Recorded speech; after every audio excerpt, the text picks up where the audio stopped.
time, the gentleman from Tennessee, my friend, Mr. Burchett. You're recognized, sir. Thank you, Mr. Chair.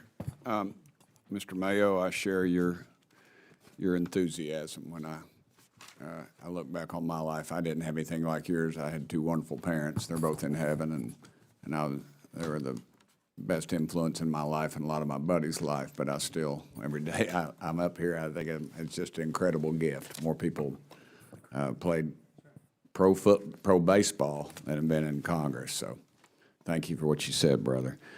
You know, I think fraud is just a part of the military heritage almost. My daddy was in the Pacific in the Second World War, and you know, they know they're going to be in the tropics, and it's going to be raining, and it's going to be hot, and they had this old crappy rain gear, didn't keep you dry, and it was just a nightmare. And they never fixed it. They had guns that didn't work correctly. They looked like they were made by a committee in Washington, not by somebody in combat. You know, and currently we're building aircraft carriers, and everybody will tell you it's not going to be my daddy's war. The Japanese aren't going to bomb Pearl Harbor. 6 to 8 months later, Americans' might is not going to roll out across the Pacific and destroy a very evil enemy. And if you go on sites like Unusual Whales, you'll see that you'll see the abuse that goes on by members of Congress, and it's never going to change. One of the things that would change if we would eliminate individual stock trades, but that's not going to happen.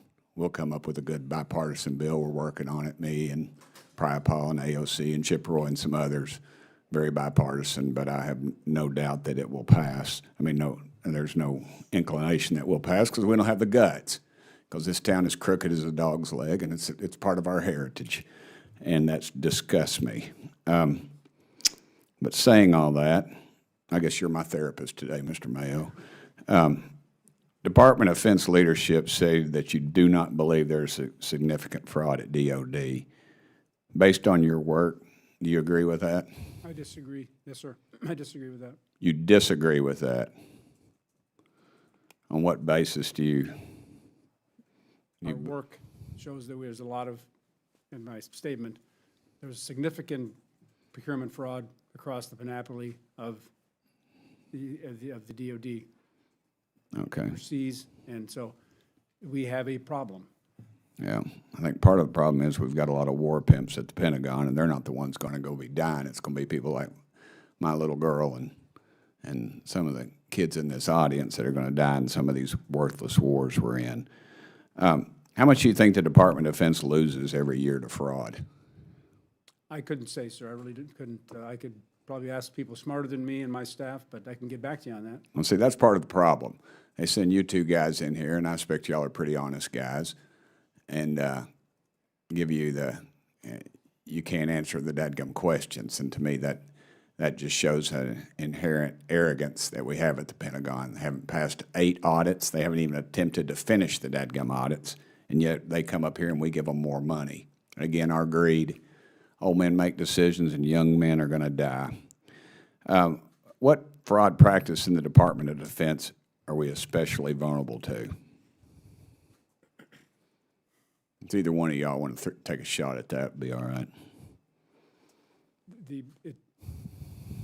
Procurement fraud is especially the one that we see the most of, and we target the most, because that's the big dollar projects.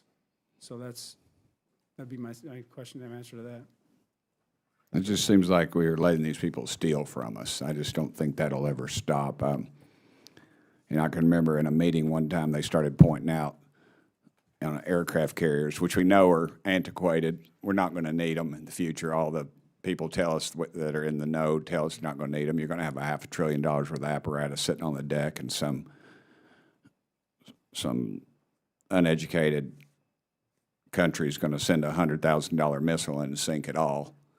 And you can put $1 million worth of drones up in the air and knock down a $500 billion jet. And yet we are continued down that path. And part of the problem is, as they did in the meeting, they started pointing out in people's district what apparatus was made in their district. And even though we're going to mothball this stuff, we're going to put it on a shelf, people are going without in this country, yet the war pimps still tend to profit. and we allow it. I just don't think it's ever going to change. I think people up here are sincere. I would say our chairman and ranking member and Fumi are some of the most honest, honorable people I've ever served with. But I think this is the type of committee, they just pat us on the head and tell us, oh, you're doing a great job, and then they go, the corruption continues, and it's both dadgum parties. We ought to be ashamed of ourselves. Thank you, Mr. Chairman. Gentleman yields back his time. I would like to see if I could try and begin to answer one of the questions that is in testimony. From 2017 to 2024, DoD reported $10.8 billion in confirmed fraud. The reason why they do not know that exact number is because DoD fails to even put the hooks in place to discover more, and we do not have enough people on the front line stopping it.